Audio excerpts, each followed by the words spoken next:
You know, there are many stigmas in society, and one of the stigmas I'd like to point out that nobody ever mentions is somebody who goes to see a therapist. Now, when somebody goes to see a therapist, they say, "Why are you seeing a therapist? You don't have any issues. What problems do you have? Why are you seeing a therapist?" Fact of the matter is, therapy isn't just for people who have mental problems and have emotional and mental issues or any kind of baggage from their past that they want to resolve. Therapy, a lot of the time, most of the time, not most, but a lot of the time, is actually used as a means of self-improvement. It's not a bad thing to go to see a therapist.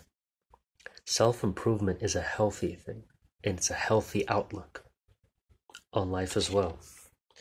So I find it weird how people still think that, if you go see a therapist, then you somehow have a lot of problems that you're dealing with in your life, when it can also be used as a means of self-improvement.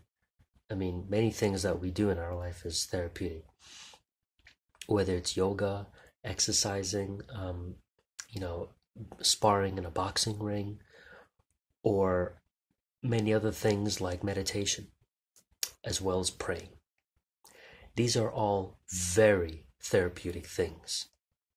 But they say when you go and see a therapist, that somehow it means that you have a lot of problems, and, or they say, like, "Oh, I don't want to pay somebody to listen to my problems." But at the end of the day, you got to realize that, it's good to get help outside of your comfort zone, or outside of your existential realm, or however you want to put it.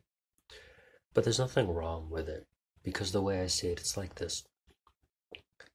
If you want to take the steps to get the help that you want, that you need, and that you desire, so that you can improve as a human being, then you shouldn't be ashamed or let a stigma hinder your perspective on self-improvement.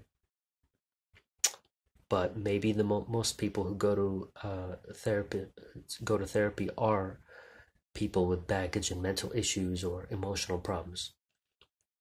But that doesn't have to define you if that's what you want to use it for. So, like I said, you do what you need to do. But you see, a lot of the time, people can be doing something for this and that, but you don't have to be a part of that statistic. Things that make us feel better, even if it's reading a book or even adult coloring books, which is a real thing, by the way. Those are other forms of therapy. So therapy is self-improvement and clarity for the mind. Hope you see a different perspective now.